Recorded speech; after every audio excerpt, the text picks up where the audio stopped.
Well, good evening. Thanks for joining me in the shop.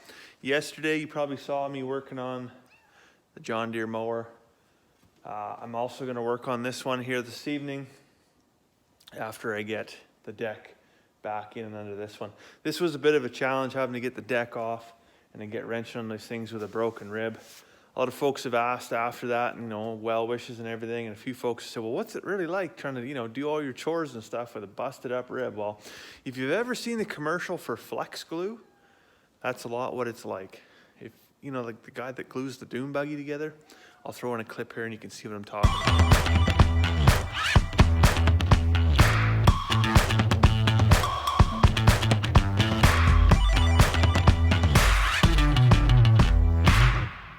So as you can see, there's times when you think, oh, you know what, this is gonna be okay. And then there's other times you're just completely train wrecked and it's not good at all.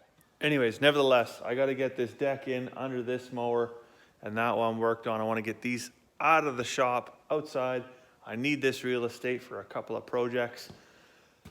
One, I wanna build grain stores, right? I gotta get that project going. That's not gonna happen. That's probably not gonna happen this week even, but I just need the space in order to facilitate the project happening. The other thing I got ticking in the back of my head, yesterday I ordered 75 meat chickens, so they'll be showing up end of April sometime. So I got a lot of lead time on that one, but I do need to build a second chicken tractor. We built one last spring and it was just finished just in time. And so we get about a month lead time after they arrive, where the chickens are in the brooder, and once they're all feathered out, then we chuck them outside and they're on grass for the remainder of their life. But I just want to get ahead of the game and build one chicken tractor, maybe two. We'll see, because I think we're going to try and build one for my mother-in-law as well. I'll probably just put the pieces together and then just transport it out there and then do all the assembly actually on site for that one. So I just got done working on both tractors. Got the deck mounted on the green one, and I tore off the starter cable from the solenoid on the white one here. I'm just gonna try and fire this baby up and see if she goes.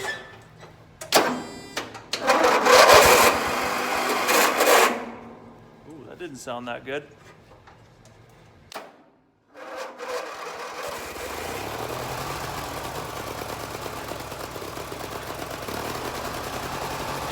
Call that a win. So tomorrow morning when I come out after breakfast, I think I'm gonna haul these two puppies out, put them out by the white shed somewhere or in behind the sea can. I'm not sure yet where I'm gonna put them, tarp them in for the rest of the winter.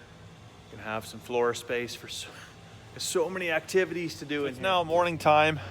It is brutally cold here this morning. It's minus 24. That's without the wind chill. Yeah, Mother Nature says, oh, it hurts your face?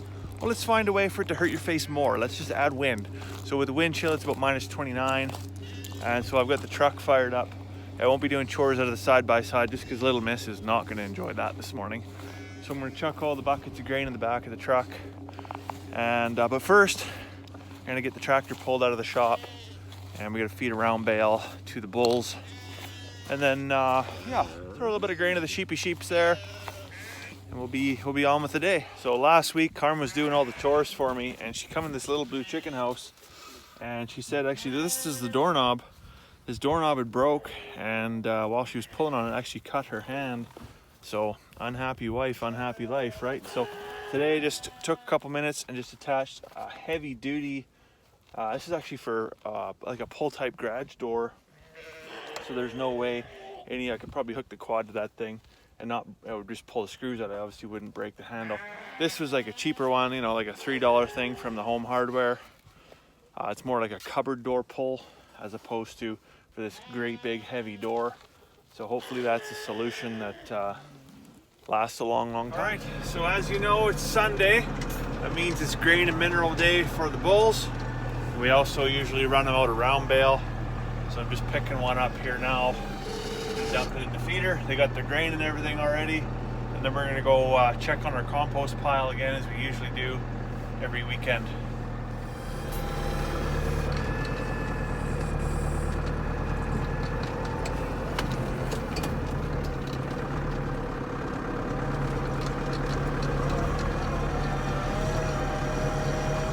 see, I've got the bale forks on today, not the grapple. That's okay.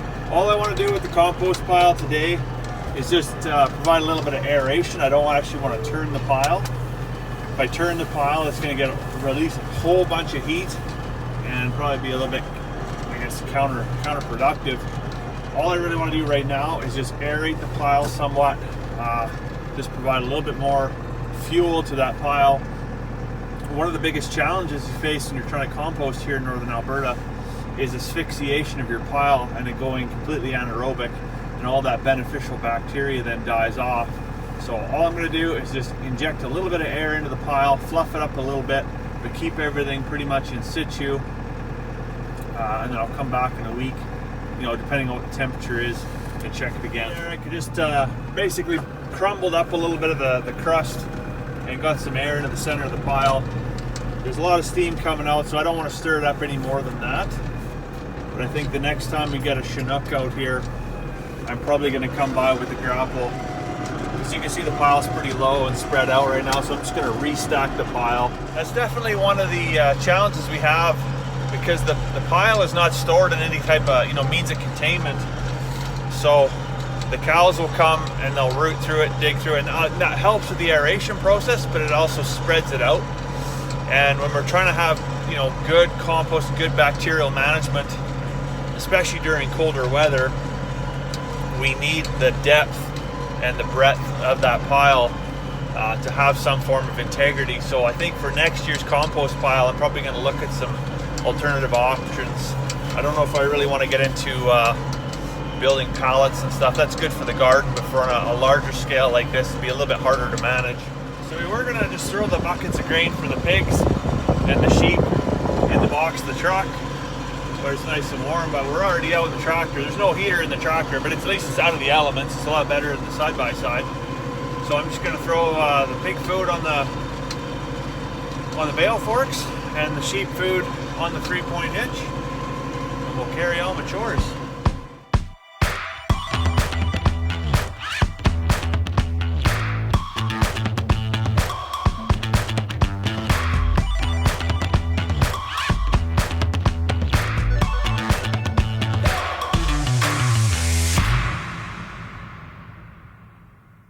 Well, there you go. The 2 riding mowers are out of the shop. Finally got some floor space back. So against all medical advice, and even common sense for that matter, I did unhook the horse trailer from Carmen's truck and got it over here. If you're looking for top 10 things of fun stuff to do when you got a broken rib, I can assure you that jacking up a trailer hitch is not on that list.